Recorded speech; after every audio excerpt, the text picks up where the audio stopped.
This is my patient, and this is my video recorder.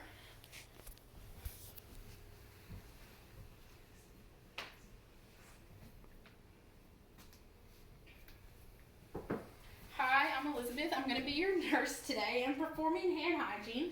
Can you tell me your name and date of birth? Stephen Burns, 12/17/04. Okay, great. So I've identified my patient with two means of identification. And today I'm just going to be performing a shift assessment when I'm going to begin with a general survey. And I would just note that his overall physical and sexual development is appropriate for his age. His apparent age is congruent with his stated age. His overall skin color is a light tan, slightly paler in the midsection, which is appropriate. His dress is appropriate. His groom is neat and clean, and his hygiene is also clean as well. His behavior is calm and relaxed as he's laying down. He does not appear to be in any distress today, and his posture and body movements are calm and relaxed and not rigidity. So now what I'm going to do is I'm just going to ask you if you're in any pain today on a scale of 0 to 10. 0.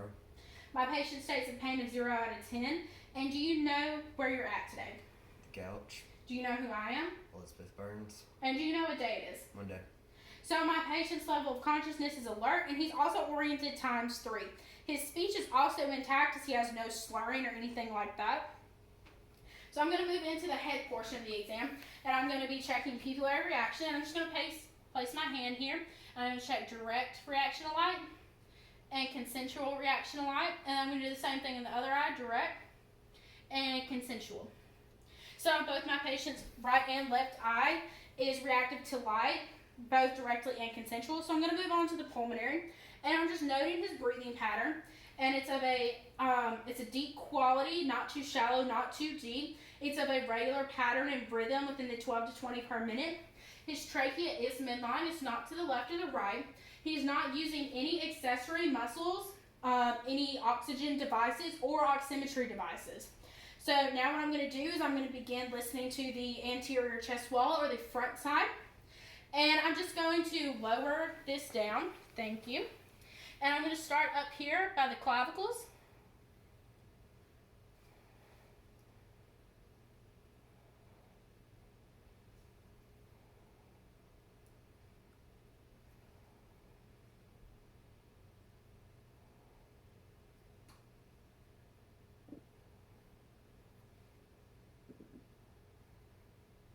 And I know no adventitious breath sounds on his anterior side. I'm just going to get you to sit up if you can. And I'm going to listen to his lateral sides first.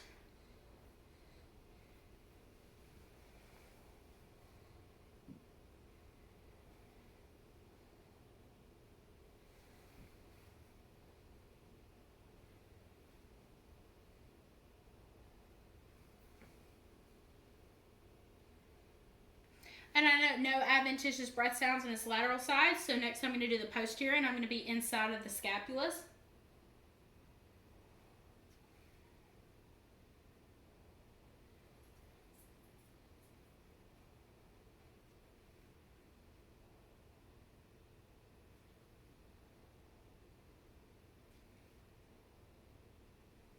I know no adventitious breath sounds in his posterior lungs, and all of his lung fields sound clear.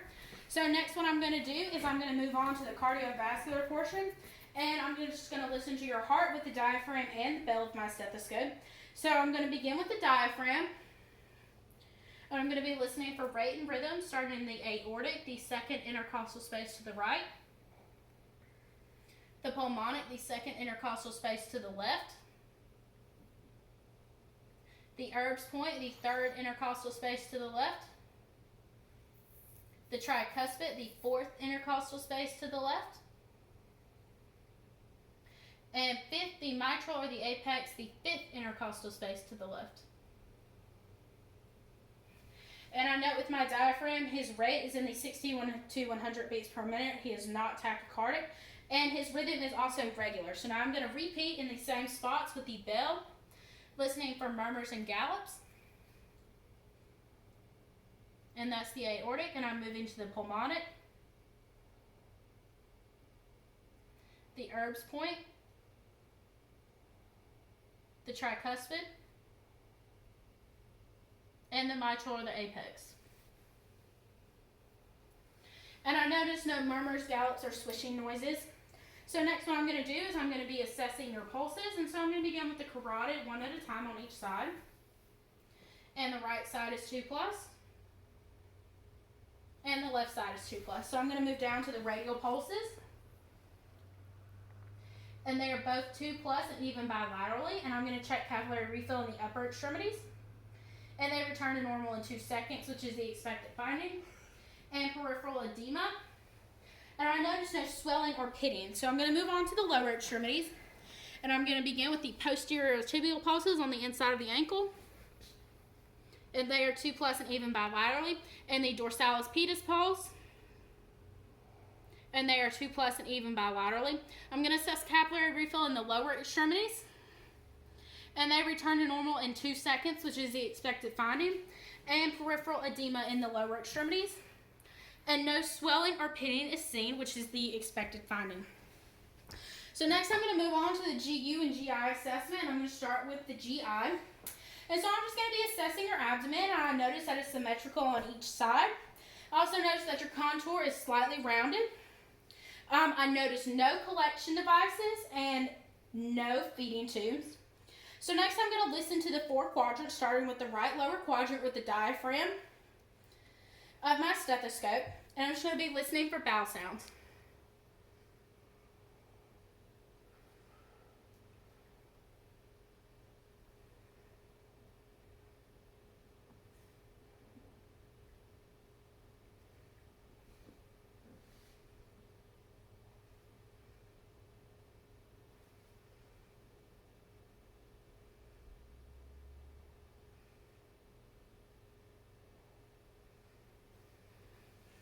And I would note that they are of a low frequency and also of a low deep pitch, and as well as they're with normal active within 5 to 20 sounds per minute. And lastly, I'm going to ask you when I'm going to palpate the 4 quadrants in the same order, starting with the right lower. And let me know if you have any tenderness anywhere, any pain or problems.